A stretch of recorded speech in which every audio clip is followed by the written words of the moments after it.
Bueno, la importancia de un festival de artes escénicas para niños y jóvenes, pues es la importancia de la visibilización de un público, ¿no? O sea, cuando decimos festival de teatro, todos sabemos que estamos hablando sobre todo de un festival de teatro adulto, es decir, cuando necesitamos ponerle el apellido para niños y jóvenes, bueno, pues en este caso en un festival concentra esas creaciones que se hacen específicamente para ellos y es la ocasión de mostrar pues que el teatro para la infancia y la juventud pues también tiene un nivel de creación lo suficientemente importante y visible como para poder agruparse en un festival.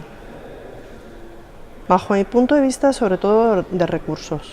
En otro momento de la historia, pues igual era una serie de prejuicios, preconceptos con los que a veces los artistas se ponían a trabajar en ese sentido. Hoy día yo creo que no. Yo creo que básicamente el principal hándicap para el desarrollo del teatro para la infancia y la juventud es una cuestión de recursos.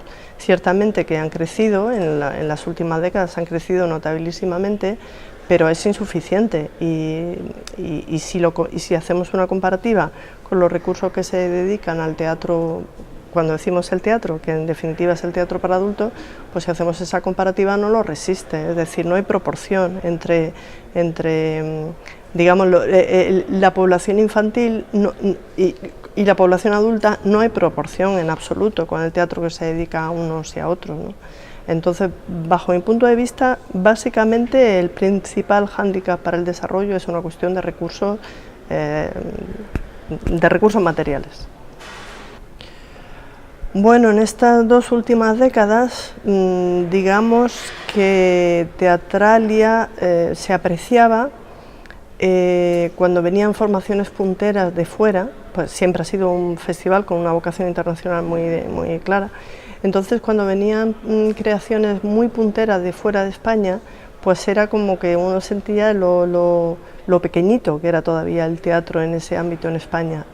Es verdad que empezaban a despuntar compañías, empezaban a despuntar propuestas, textos, pero muy poquito, de una manera muy concreta, muy pequeñita, y cuando uno veía toda la programación de Teatralia, pues era notabilísima las diferencias, era muy notable. Actualmente yo diría que no. Actualmente diría que las creaciones que llegan al programa del festival españolas pues están tan perfectamente a la altura como las mejores producciones de fuera, a pesar, y eso hay que insistir, de las diferencias enormes de recursos con que se montan unas y otras. Bueno, el papel de cualquier función, el papel de cualquier función pública. Vamos a ver, la cultura tiene que venir tiene que estar protegida por el ámbito público. No puede estar sometida, digamos, a los criterios del mercado en absoluto, ¿no?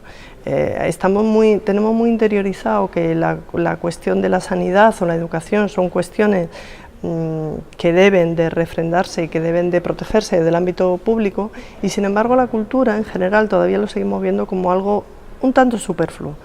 Si ya no hablamos de la cultura, sino que hablamos del teatro, pues todavía más. Y si apuntamos más el foco, ajustamos más el foco y decimos que estamos hablando de teatro para niños, pues todavía más. Entonces, el papel de las administraciones públicas tiene que ser un papel de protección, un papel puntero, de protección a los artistas, de protección a la creación, de protección a la posibilidad de exhibición. Ese es el papel, porque es un ámbito lo suficientemente frágil como para dejarlo sometido a criterios estrictamente del mercado. Eso dicho, además de la posibilidad de que efectivamente desde el ámbito de lo privado, por supuesto que se hacen iniciativas muy interesantes y absolutamente imprescindibles, pero la pregunta de qué papel juega lo público, la administración pública, pues tiene que ser de fundamento absoluto de ese área. No me atrevería... Bueno, voy a recordar uno, voy a recordar uno que no es infantil. Mi acercamiento al teatro, bueno, más o menos en la infancia había visto cosas, sobre todo títeres en los parques, en un parque al aire libre en Almería, pero La vinculación absoluta emocional con el teatro vino a mis 13 años cuando vi la obra Quejío de la Cuadra. No es una obra infantil, evidentemente, como todo el que la haya visto sabe, pero sin embargo yo entré a aquella obra con pues eso, en plena pubertad, con 3 hermanos, amigas más, y íbamos directamente a reventar la obra, íbamos a hacer el gamberro, y ocurrió que cuando empezó, no sabría ni repetir, ni recordar qué era exactamente lo que allí se abordaba, pero lo cierto es que nos transmitió a los 4 gamberros, nos transmitió una emoción, nos causó una conmoción que puedo decir que esa es la obra que a mí me ha hecho implicarme con el teatro, y ciertamente no es infantil, pero a mí me noqueó en casi la infancia. Al teatro para la infancia por el periodismo, también de una forma muy casual, por el periodismo. Yo en ese momento estaba trabajando como colaboradora en El País, en ese momento se ponía en marcha el cuadernillo de local del País, o sea, la edición de Madrid, y el que entonces era responsable del cuadernillo, el periodista Alex Grigelmo, me llamó y me dijo: te voy a encargar 2 áreas. Y siempre parece un chiste, pero no es un chiste. Me encargó 2 áreas que eran animales y niños. Yo no entendí qué contenido pretendía darle a aquello, pero él me dijo: lo que tú quieras.